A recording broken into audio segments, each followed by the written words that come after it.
এ বদনা, তুই তো খুব জ্ঞানী। এমন একটা কবিতা ক যে কবিতার মধ্যে 64টা জেলার নাম আছে। ছন্দে সুরে বলছি আমি সকল জেলার নাম, তাল মেলাতে সবার আগে আসলো কুড়িগ্রাম। প্রধান জেলা ঢাকা থেকে একটুখানি দূর, এক জেলার নাম নরসিংদী, আরেকটা গাজীপুর। জয়পুরহাট ও লালমনিরহাট দুইটা জেলার নাম, রাজশাহীর নাম উজ্জ্বল করছে মিষ্টি স্বাদের আম। পাহাড় ঘেরা বান্দরবন ও সিলেট খাগড়াছড়ি, ময়মনসিংহের কিশোরগঞ্জে এই লেখকের বাড়ি। নেত্রকোনা সুনামগঞ্জে আছে ধানের মাঠ, সুন্দরবনের কাছে আছে খুলনা বাগের হাট। ভোলা এবং বরিশালে আছে অনেক নদী, পাবনায় আছে পাগলা গারদ, বগুড়ায় আছে দধি। পাশাপাশি দুইটা জেলা টাঙ্গাইল জামালপুর, আরো দুইটা জেলা হলো কুষ্টিয়া যশোর। মনের মতো একটা জেলার নাম তার মাগুরা, দন্তান্নতে নারায়ণগঞ্জ, নাটোর ও নওগাঁ। দন্তান্নতে আরো 4টি জেলা বলতে আমি পারি, নবাবগঞ্জ ও নোয়াখালী, নড়াইল, নীলফামারী।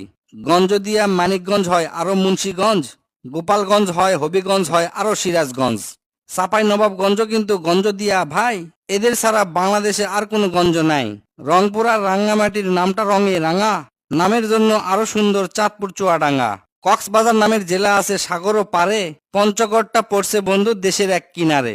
ফেনী জেলার নামটা মাত্র 2টা অক্ষর দিয়া, সবচেয়ে বেশি অক্ষর লাগে লিখতে ব্রাহ্মণবাড়িয়া। 6টা অক্ষর লিখতে লাগে মৌলভীবাজার, এদিক থেকে শরীয়তপুর সমান তাহার। শেষের দিকে এসে দেখি বসছে পুরের মেলা, নামের শেষে পুর লাগানো অনেকগুলো জেলা। পুর দিয়ে ভাই শেরপুর আছে পিরোজপুর, মেহেরপুর ও মাদারীপুর, আরো দিনাজপুর। ফরিদপুর ও লক্ষ্মীপুর এই দুইটা জেলার সাথে পুরের পালা শেষ করিয়া গেলাম বরগুনাতে। আসার পথে কুমিল্লা ও ঝালকাঠি সহ ঘুরে এলাম রাজবাড়ী, তার সঙ্গে ঝিনাইদহ। গাইবান্ধার নাম বাদে থাকে আর মাত্র এক হালি, তাদের মধ্যে একটা জেলার নাম পটুয়াখালী।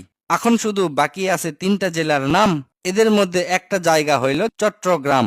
সাতক্ষীরায় আর ঠাকুরগাঁয়ে হইল এই কবিতার শেষ। এদের নিয়েই গড়া আমার সোনার